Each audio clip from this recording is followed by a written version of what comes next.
In this video, we're going to discuss how to put together a production budget. So when we think about a production budget, we're really just talking about putting together a schedule for the number of units that we plan to produce. So the number of units to be produced, and it could be for each month, each quarter, annually. So the number of units to be produced, and we really want to achieve two goals with these units. So we want to meet our sales needs, right? So if we plan on selling 500 units in a quarter, we better make sure that we have 500 units on hand, whether we have to produce them that quarter or they're already in beginning inventory, so forth. We need to meet our sales need in terms of product. And then also we need to provide for our desired ending inventory. And I'm just going to abbreviate ending inventory EI. And what I mean by that is some firms decide, hey, we want to have a little bit of safety stock, a little bit of product on hand for next quarter in case there's some kind of rapid change in demand and we need to be able to respond to it, or there's a problem one of our suppliers. We want to have a little buffer stock. We want to have a little ending inventory on hand. So we need to be able, when we're putting together our production budget, we need to make sure that we produce enough units to meet our sales needs for that quarter, that month, or so forth, and also to make sure that we have whatever desired ending inventory, that we have enough units for that. So let's pretend that you own a shop that manufactures bicycles. So you make bicycles, and let's say that you're putting together your production budget and you're doing it on a quarterly basis. So let's start thinking about how you would actually put together a production budget. So the first thing you need to start with is you need to have your sales forecast, your numbers from the amount of sales that you expect, how many units you expect to sell in each quarter. So if you remember from our previous videos, that's why we put together the sales budget first, right? So we put together the sales budget, and then the sales budget is going to give us these numbers right here. All this entire row, this is just coming from our sales budget. So if we don't have if we haven't done the sales budget yet, then we don't know what our budgeted sales are going to be for each quarter, and so we can't even do the production budget. So you take the numbers from your sales budget, and this is units that we expect to sell in each quarter. So in quarter one, we expect to sell 50 units. All right? And in quarter two, we expect to sell 300 units. So that's 300 bicycles, right? So we're making bicycles, and in quarter one, we've done a forecast. We say, hey, we're going to sell 50 bicycles in quarter one. So that's our starting point, right? You remember we said we need to know at a minimum the number of units to be produced. We need to know what our sales need is and then our desired ending inventory. So this is our sales need, which comes from the sales budget, right, for each quarter.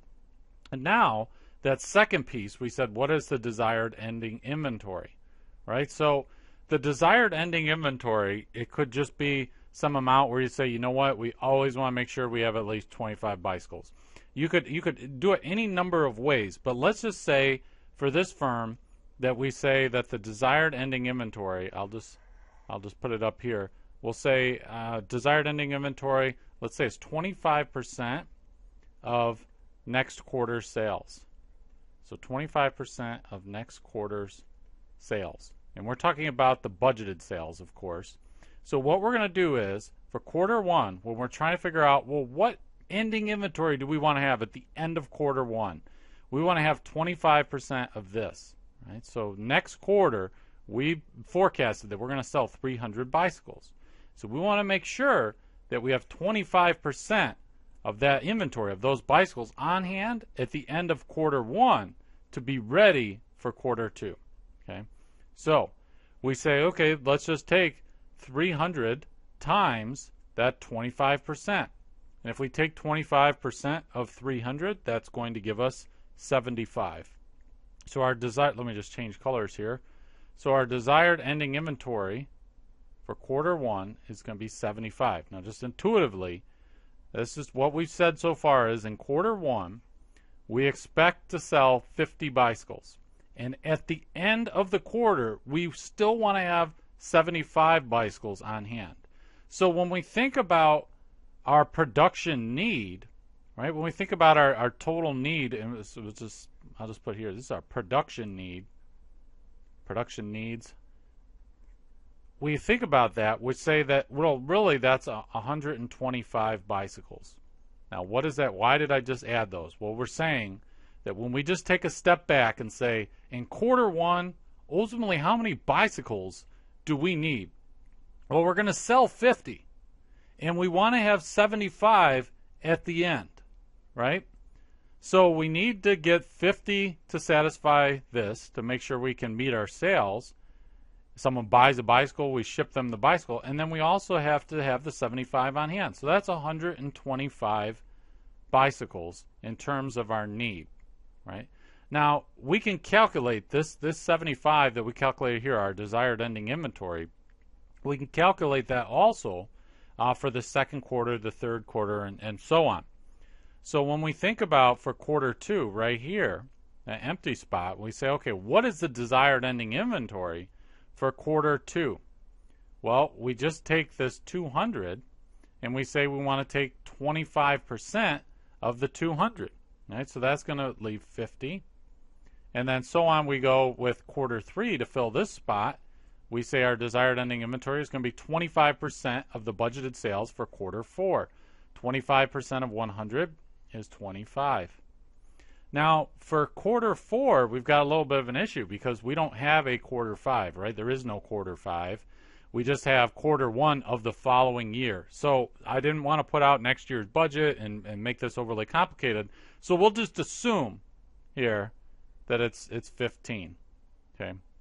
Now, and I should even probably write, let me write a little note here so you know. So that 300, that's 25%, or well, here, I'll just put the little 25% there. So you know that 25% of this 300 is how we got this 75. And then it goes the same each way here.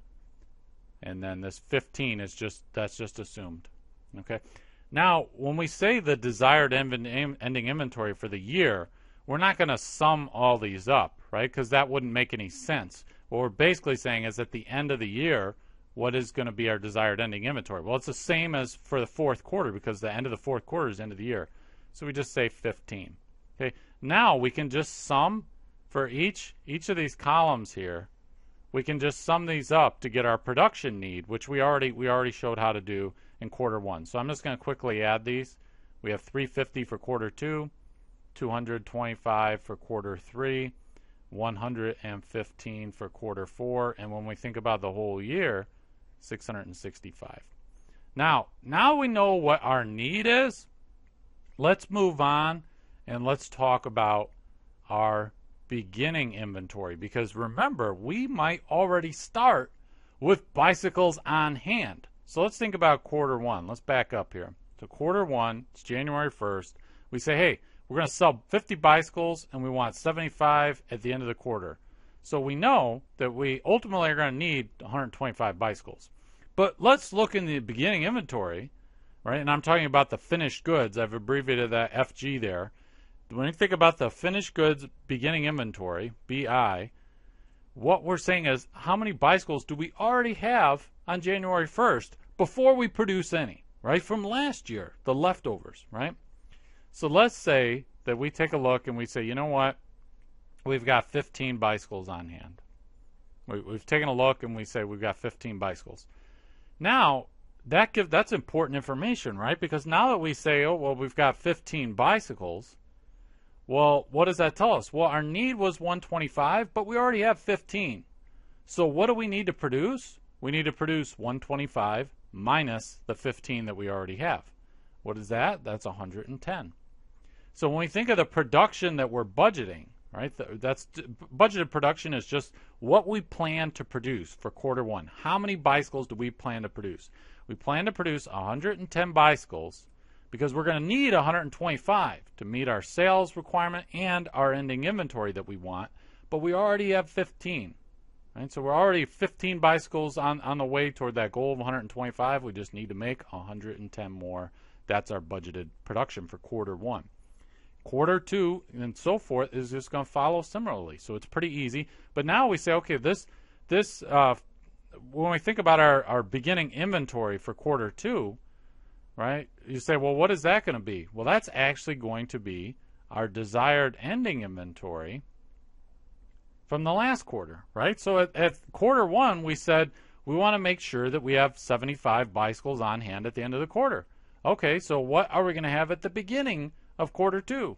75 bicycles, right? This is mechanical, right? We're just saying the end of quarter one, right? So let's say March 31st, and then we say, well, we got 75 bicycles on hand. Well, 8 o'clock in the morning on April 1st, the very next day, how many bicycles do we have for our beginning inventory of quarter two? Well, the same amount, 75. And then we can just keep taking this. Let me change colors here. So we can just keep taking this. The desired ending inventory of the last quarter is going to be let me change back to purple. So now for quarter three, we just say, well, the desired ending inventory for quarter two was 50. We wanted to end with 50. We ended with 50. Quarter three, we begin with 50. Likewise, quarter four is 25 that we begin with because that was our desired ending inventory for quarter three. And then when we think about the year, again, we don't just sum the totals in the row. We just say, okay, well, the beginning inventory for the year was that 15 back from quarter one, right? Because quarter one was the beginning of the year.